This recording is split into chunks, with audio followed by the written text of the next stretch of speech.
Hi there, আসসালামু আলাইকুম, welcome back to my channel. আজকের এপিসোডে আমি আপনাদের সাথে কুনাফার একটা রেসিপি শেয়ার করব। কুনাফা একটা আরাবিয়ান ডেজার্ট রেসিপি। আমি বাংলাদেশি স্টাইলে কুনাফাটা করে দেখাবো। তো চলুন আমরা তৈরি করে নিচ্ছি আমাদের আজকের কুনাফা। কুনাফা করার জন্য আমি একটা হাঁড়িতে 2 কাপ তরল দুধ নিয়েছি, সাথে দিয়ে দিচ্ছি 4 টেবিল চামচ পরিমাণ গুঁড়ো দুধ, দিয়ে দিচ্ছি স্বাদ মতো চিনি, এবার দিয়ে দিচ্ছি 1 চিমটি লবণ। লবণটা দিয়ে খুব ভালো করে মিশিয়ে আমি দুধটাকে চুলায় জাল হতে দিয়ে দিব। দুধ জাল হতে হতে আমি এখানে একটা বাটিতে নিয়ে নিচ্ছি 1.5 টেবিল চামচের মতো কর্নফ্লাওয়ার, সাথে 3 টেবিল চামচ পরিমাণ পানি। এটাকে ভালো করে মিশিয়ে নিচ্ছি। দুধটাকে একটু ঘন করে নিচ্ছি যাতে করে টেস্টটা একটু বাড়ে। এবার আমি কর্নফ্লাওয়ারের মিশ্রণটা দুধের সাথে ঢেলে দিচ্ছি। একটু ভালো করে নেড়ে চেড়ে মিশিয়ে নিচ্ছি। দিয়ে দিচ্ছি ছানা। এখানে আমি 1/2 লিটার দুধের ছানা ব্লেন্ড করে নিয়েছি। ছানাটা দিয়ে খুব ভালো করে মিশিয়ে নিতে হবে যাতে কোনোভাবে ছানাটা দলা বেঁধে না থাকে।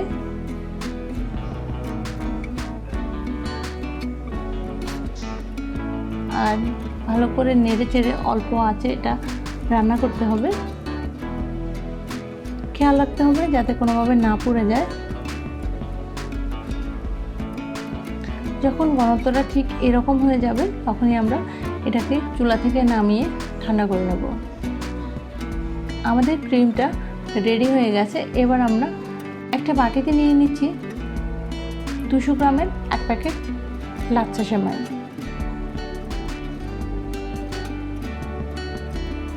সাথে 1 টেবিল চামচ পরিমাণ বাটার। আপনি চাইলে ঘিও ব্যবহার করতে পারেন। আর 1 চিমটি পরিমাণ জর্দার রং। সেমাইয়ের সাথে আমি বাটার আর রংটাকে খুব ভালো করে মিশিয়ে নিচ্ছি। মেশানো হয়ে গেছে। এবার আমি যে মোল্ডে কুনাফাটা সেট করব সেই মোল্ডে একটুখানি ঘি দিয়ে ব্রাশ করে নিচ্ছি, সাথে 1 চিমটি পরিমাণ জর্দার রং দিচ্ছি।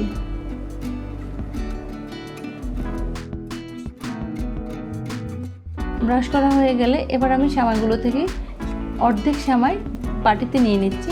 হাত দিয়ে চেপে চেপে একটু ভালো করে ছড়িয়ে দিচ্ছি।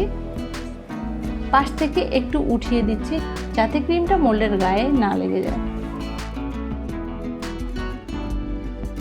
এবার আমি যে ক্রিমটা তৈরি করে রেখেছি সেই ক্রিমটা দিয়ে দিচ্ছি।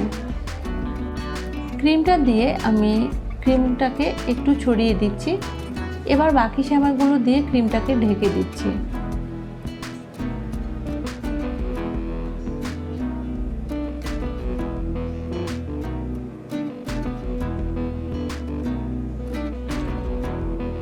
ক্রিমটা ঢেকে দেওয়া হয়ে গেলে হাত দিয়ে খুব ভালো করে চেপে দিচ্ছি।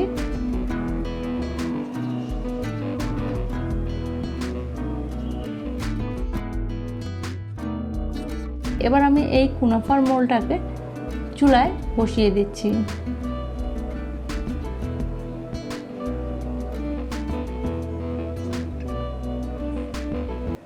প্রথম 5 মিনিট আমি এটাকে মিডিয়াম আঁচে চুলায় রাখবো, তারপর চুলার আঁচটা কমিয়ে দিয়ে বাকি আরও 35 মিনিট চুলায় রেখে বেক করে নেব। কুনাফার জন্য আমরা চিনি শিরাটা করে নেব। আর চিনি শিরা করার জন্য আমি এখানে 1/2 কাপের মতো চিনি, সাথে 1/2 কাপ পরিমাণ পানি দিয়ে একটু ফুটিয়ে নিচ্ছি।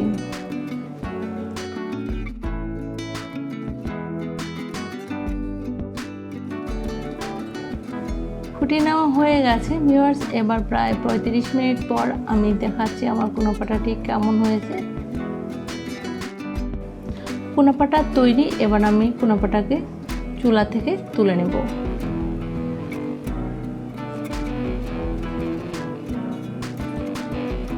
তো ভিউয়ার্স, আপনারা যারা চিনির পরিমাণটা বেশি দিতে চান, মিষ্টির পরিমাণটা বেশি খেতে চান, তাহলে এখানে চিনির পরিমাণটা, শিরার পরিমাণটা একটু বাড়িয়ে দিবেন। তো আমি চাচ্ছি না মিষ্টিটা ব্যবহার করতে, তাই একটু কম করে দেওয়ার চেষ্টা করছি।